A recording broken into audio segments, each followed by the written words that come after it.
right. I thank you for joining Culture Forward. So as you saw in our video, we are culture consultants and we focus on all things people and building positive work environments. I'm Rebecca Del Socco. I'm the COO of Civility Partners, and I have Jolene here with me. And we're going to talk about the intersection of compensation and culture, which I think is so important. And so I'll let Jolene introduce herself and then we'll get started.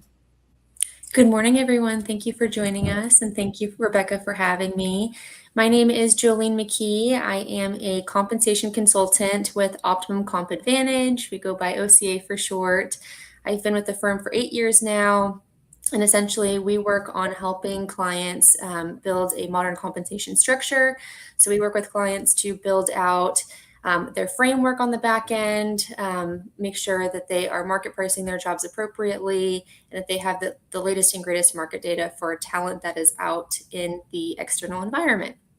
Yeah. So happy to be here. Yeah, and fun fact, Jolene and I actually met years ago at San Diego State. We took the same compensation course that, I think it was a required course, and we sat somewhat near each other, and I ran into Jolene at an event here, and I said, I don't know if you remember me, but we were in the same compensation course, and we've been on LinkedIn. We've been connected on LinkedIn forever. And you went down the compensation path, and I took that class and said, no way, I am going down a different path. So fun fact, we have known each other for we've sort of been parallel worlds here in San Diego.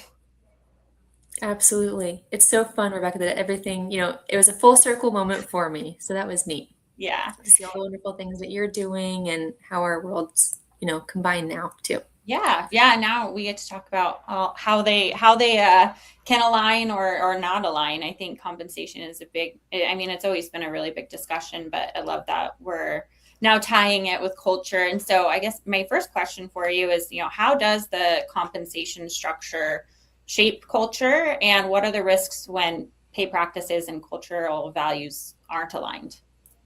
Sure. I always love this question, Rebecca, because our biggest word that we bring up often with our clients and folks that we talk to about compensation is trust. And it always goes back to trust, especially with the pay transparency laws that have rolled out in California recently. Well, it's been a few years now, but now pay transparency is sweeping across the nation. There's laws that are coming out in other states. Mm-hmm. And even if laws aren't in place with certain states, it's kind of the norm for employees as they are applying to jobs. If there is not a base pay range in that job posting, you most likely will not have the applicants that you are looking for.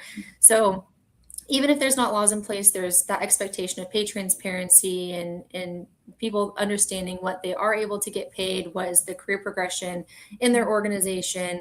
So outside of pay, what is the career tracks that are built with your organization? Does an employee really know how to build a career at your organization? Mm-hmm. And so all of that really goes back to trust and having those conversations. I always think it's important too, as you're building a modern workforce, the annual performance reviews are a thing of the past, and having those ongoing conversations with the younger generations are very valuable. Again, it hits home with that trust piece of things. And ultimately all of this, your philosophy, being transparent with your pay ranges, where someone is at in their career, where someone is at in their current job, what skill sets do they need to build the knowledge, skills, and abilities to be able to be successful in their role? What does that mean once they hit, certain milestones within that development? So being able to communicate all of that. And also as a company, what is the philosophy? What is your strategy when it comes to paying your employees and paying them right? Are you paying at market? Are you able to pay higher for certain roles? So that all goes back to the philosophy, the strategy, and in my opinion, goes back to the culture that you're building as well too. And it all makes sense for different industries. If you're a nonprofit, you balance the act of being able to afford paying your employees the most that you can, and also making it affordable for the business as well too. So, certain industries have their nuances and sometimes their limitations, but how can you spin that? How can you make your philosophy the most strategic, your compensation strategy and planning? And I think that all goes back to culture and building that trust with your employees. And would love to hear your take on how maybe that kind of, applies to the culture piece of things as well too from your experience. Yeah. I think there's two things. We tend to go into, and I have a follow question too. We tend to go, into the icky, the toxic, and oftentimes we do a survey or some sort of discovery to really figure out what do employees need, where are they at, what is the sort of climate as of right now. And one question we always ask is, if you were to leave the organization, what would be your top three reasons why? And we list things, and pay is, of course, always in the top three of the final sort of tally. And a lot of people say, we've done a survey for a nonprofit, and they're like, well, we can't pay people more. And we've been very clear about it. And also, what we find when we're going in there to figure out what's going on and make change is that what they're really saying is, you're not paying me for this. You're not paying me to put up with this environment. You're not paying me for this culture, or you're not paying me enough for my growth opportunities. Like you said, there's these nuances that are really important. And also there's so much more around the structure. And I'm curious, if when you're going into organizations, if there is maybe just the lack of clarity of the structure, and maybe leaders are sort of kind of shooting from the hip, so to say. I could see that being a lot of where your expertise comes in, is just creating that clarity. Absolutely. I love that you said that, Rebecca. We actually, to touch on that really quick, we actually do a study. We're refreshing it right now. We're in the process, but we do a study by generation to understand what's important in the workforce to them. And it's very interesting to see, older generations versus the newer generations and what's really important to them, especially as the world is changing, the economy is changing. And I always say cash is king, but if you don't you have a toxic culture and you're throwing pizza parties, Mhm. it's probably not the best retention and motivating factor. Mhm. So it's interesting to think about all of these, and to consider all of that as well too. Mhm.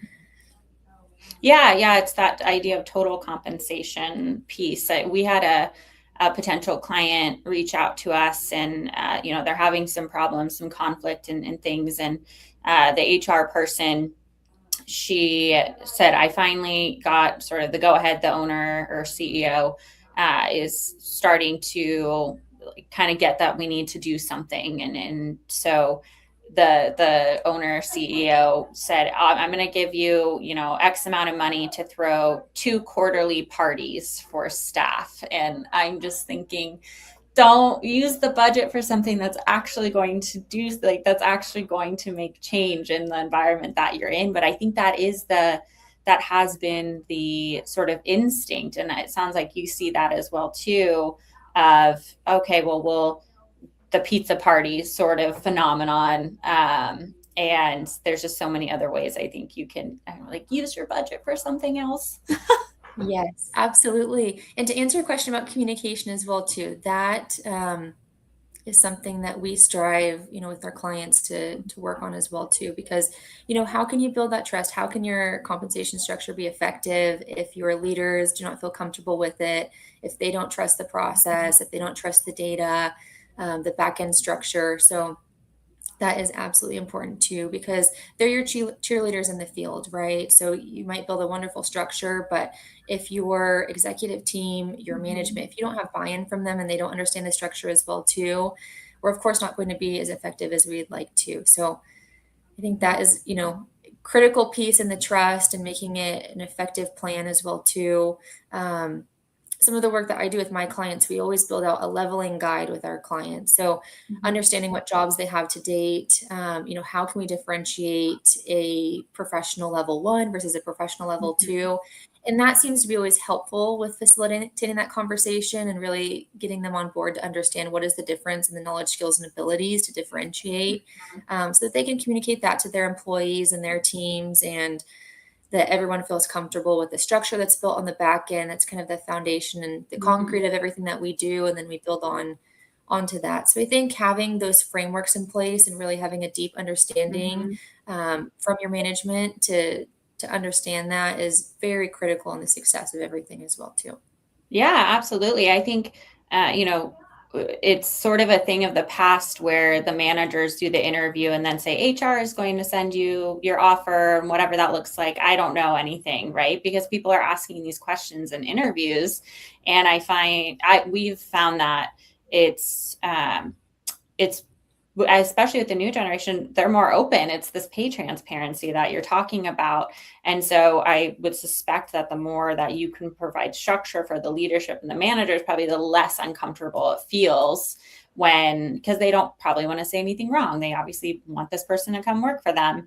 But I think it is a thing of the past where leaders are sort of shying away from these conversations. I don't know if maybe training is part of it, part of what you do for talking about, right, in the performance conversations and the recruiting. It's really interesting, this shift that's happening versus, we had a client that was they were very close to the vest on salaries. Even their top leaders, didn't know what the other leaders were making. And if some people were talking about what they were getting paid, we got called, hey, we need to, make sure that that's not happening. And then of course the laws were passed, right, where it's illegal to stop them from talking about pay, and they're doing it anyways. Yeah. So I'm curious, I think just to kind of not pivot, I guess it kind of goes into this is, a lot of compensation structures were designed years ago, right? For this different generation, what changes should organizations consider to ensure that their pay practices meet the expectations of the modern workforce? Of course. I also love this question, Rebecca. A lot of the work that I do, I will say a handful of my clients currently, they still use grades and bands. That's their preference. I will say, through my years of experience, I've noticed that it is not the most effective. Grades and bands, we've been using them for the last 50 plus years. So, and we've taken certain companies take certain tangents off of the grades and bands, and they do things unique for maybe their organization or their industry or certain departments or roles. Our team takes a more modern approach in that we actually market price each job. So initially with the work that I do with some of my clients, we're looking at the structure they have today, we're looking at all the jobs they have.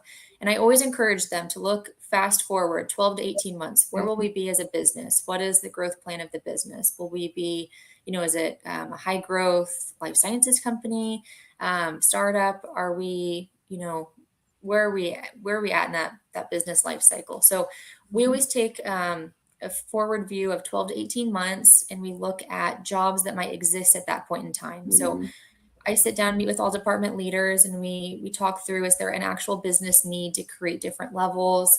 For example, there was a client I worked with years ago they're an engineering company or technology company. They had quite a bit of engineers.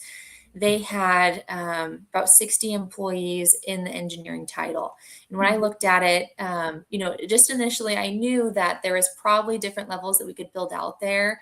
And after having conversations, we ended up building out 4 levels. We had an associate engineer, career level engineer, senior level engineer, principal. And that is so important for so many reasons with pay equity, and you're just lumping everybody into the same structure there, the same band in terms of pay data. So in my opinion, it's very important to market price each one of those jobs. For the company, you also have career progression there. So that's a retention tool, motivating factor for their employees to understand how they can build a career at your company.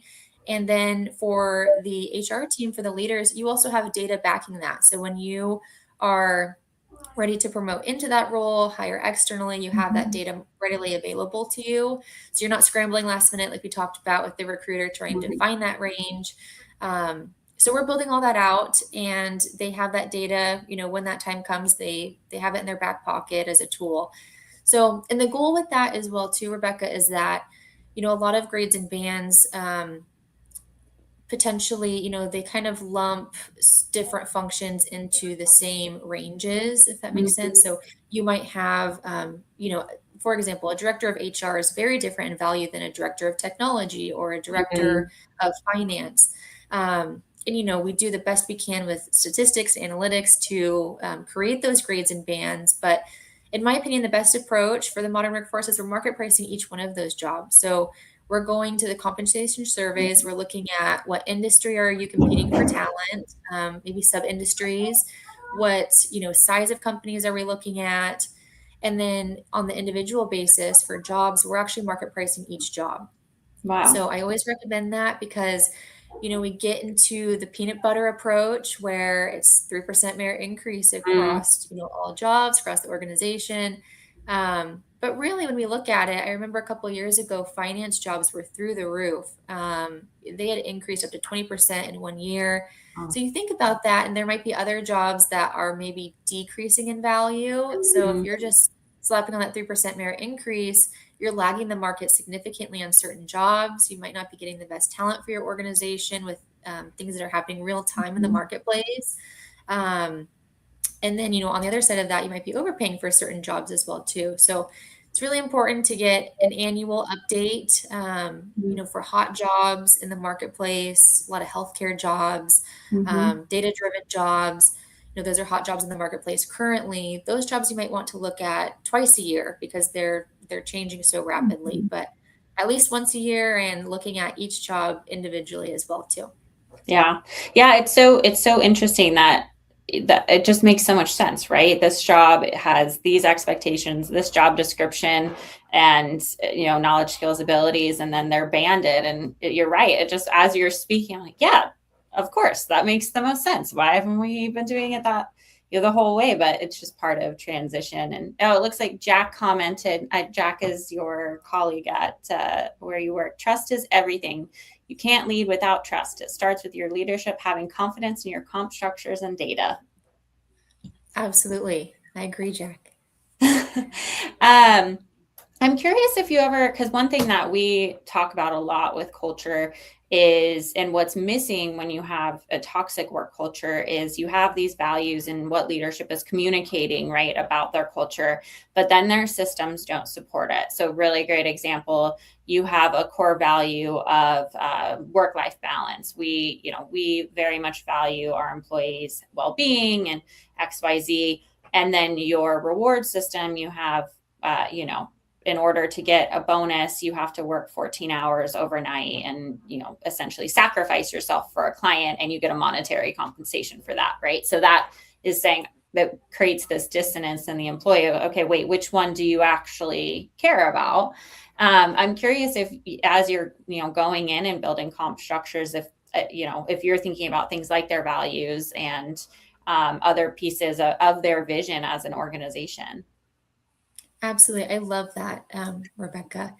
And it's interesting, right? In the work that you do because you want to build this beautiful culture and Mhm. it's very important to the organization, right? And what is the ROI on that as the Mhm. business as well too? And there's always this struggle, in my opinion, of that and then what's Mhm. profitable and affordable to the bottom line and the Yeah. business.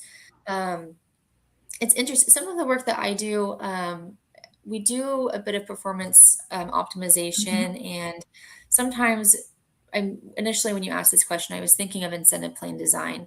Um, I think that a lot of the things that you're mentioning come into play when we start thinking about specifically with sales incentive plans.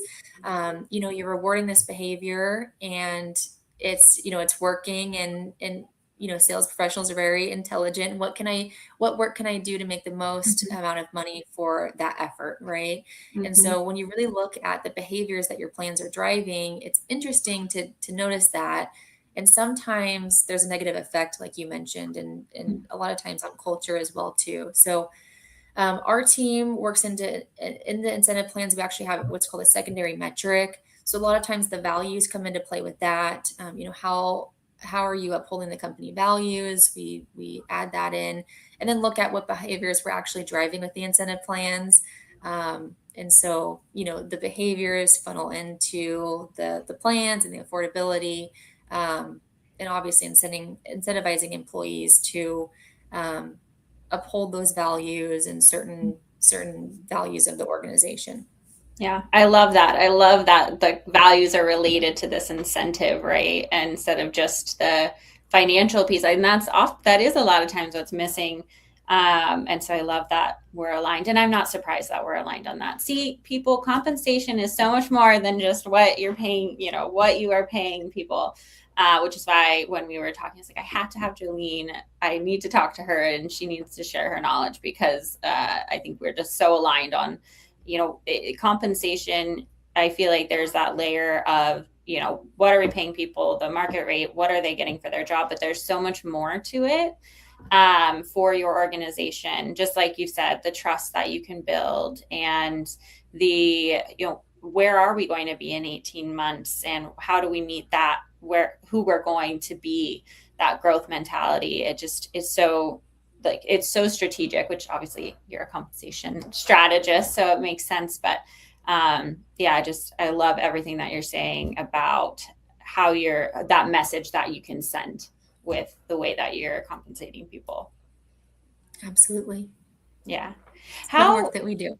Sorry. Yeah, I love it. I'm like fangirling. What are some of the signs that maybe the compensation structure isn't meeting the needs of the workforce? Like, what are some indicators that says, okay, we really need to make an adjustment? Yeah, this is a great question. And I'll say, Rebecca, for every company and every industry, those pain points are always different. A lot of times it all comes back to, attracting, retaining, and motivating top talent. Mm-hmm. So similar to the conversations that you're in as well too. Are we having trouble with performance, motivating factors? Mm-hmm. Are there maybe jobs in your organization that we can see a trend of you are having trouble attracting that talent? Your recruiters are giving you that feedback of there's a misalignment with what you need in your organization internally and externally in the market. And a big piece of this as HR leaders, what is your turnover? So do you have certain industries, of course, have higher turnover than others that we know of? But can we really, get analytics on that? Is there certain departments? Are there certain levels of jobs that have that, that turnover? So that is definitely something that we should be looking at if you have high turnover. And in that case, getting a good snapshot of what is in the external market, what the value of that job is. A lot of times I hear this with the hot jobs I mentioned too. So there is, healthcare is the hot industry, nurses, physicians, and, a lot of companies struggle for talent with the big hospitals in town. And so that's always important to make sure that you're on top of the data. Are you paying at the 75th percentile because it is a hot job? So there's a lot of strategies that you can use to help solve those kind of pain points. But, also, we talked about nonprofits. How can we attract, retain, motivate the best talent if we really don't have that budget? So, there's other pieces that go into that of the total rewards, but looking at a few of those and, hearing feedback. We get exit surveys when people leave organizations as well too. So really listening to all of that. Mm-hmm. Yeah, I think, same for us on the turnover and attracting talent, or if we're getting a lot of people interviewed, but then people are backing out or they're not working out. It's like, where's the gap here? What are we missing? But turnover it's so quantifiable now of what that's costing you. Studies are saying, it's a third of their salary to replace them. And that's a lot of money. And it's a lot of time HR is spending, especially in smaller organizations where maybe they don't have a designated recruiter or designated, hiring manager. And so same for us over here. I think, and nonprofits are tough because, and actually nonprofits are one of the industries that we do find a lot of conflict and challenges in it. And it's so interesting, the dynamic of these people. They are so connected to the work. That's why they work there, right? They love the meaningfulness of the impact that they are making. And also there's, restrictions around what that nonprofit can be paying. And it creates this interesting dynamic where we'll do a survey or discovery or there's conflict, and no one is ever saying, no, I just don't like the work that I do, or, they all are so believing so hard in this mission of the company. But there's just these little tiny things that start to build. And that's another piece of right, compensation. They're restricted. So what can we offer culturally? Can we, increase conversations around growth and skills? Can we, offer more flexibility, or what are the other opportunities? Because like you said, the reality is sometimes there isn't, where the compensation is what it has to be. Do you, yeah. Do you find, sorry, I had a question in my head and then I lost it.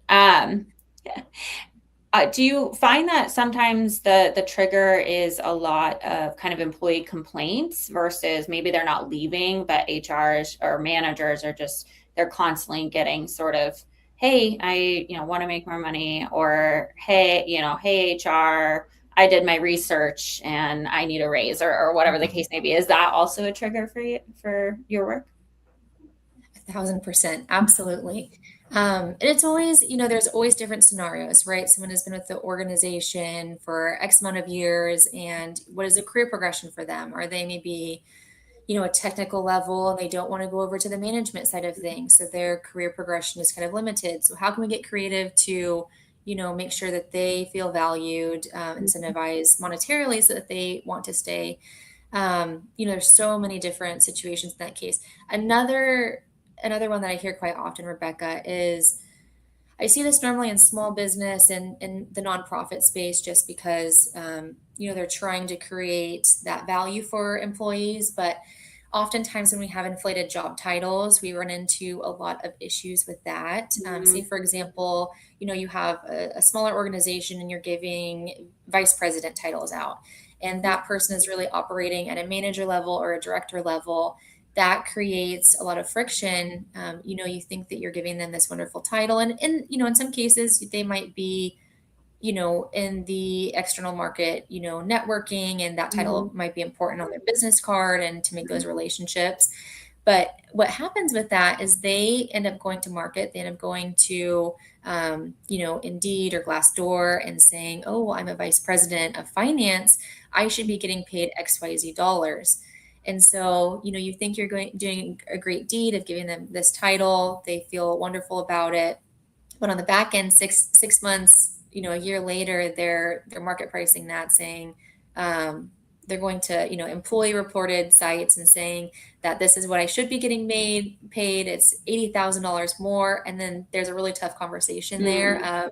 You're really not operating at the vice president level. It's really a director level, but we didn't have that leveling guide. We didn't have that framework to kind of differentiate what a director versus a vice president means in our organization. So those are really hard conversations. And I always say, like, we're putting a Band-Aid on something now, and it is going to be a big cleanup for us, down the road, and create a lot more headache than we need. Yeah, that's such a good point. Because I think that, like you said, there feels like, yes, we want to give you this title and this growth, and also what are the sort of unintended consequences that come down the line when you don't have a structure or clarity around what that title really means. Because it is so well intentioned, right? This employee is doing a great job, and there is this sort of wanting to expand, their title. And I think that's really amazing. And also, as you said, it's just, in the people business, there's just always some sort of trickle that happens down the line. So that's why it's important to have experts like you to steer us in the right direction. Absolutely. It's fun work that we both do, Rebecca. Yes, I love it. Okay, so I know we're coming to an end, so I'll ask one question, like, what is one piece of advice, or just one thing that comes to mind when you're thinking about culture and compensation together? Yes, we have a motto at our organization, and it is pay people right. And so if you leave with anything today, please take that with you. You touched on it very briefly, Rebecca, but the ROI on investing in your compensation, and ensuring that you pay people right and you're paying them at market, and having those conversations, where are based determination, where are they at within that competitive range based on their value to the organization. That is so important. As you mentioned, the cost of turnover is way more expensive. Sometimes it can be, as you mentioned, 3x to 10x of what their current base pay is. So if we can retain that talent, help the culture of the organization, I promise that will provide dividends to your business. I love it. I love it. Well, thank you so much, everyone, for watching, and thank you, Jolene, for being here. Thank you for having me, Rebecca. Talk to you soon. Yes.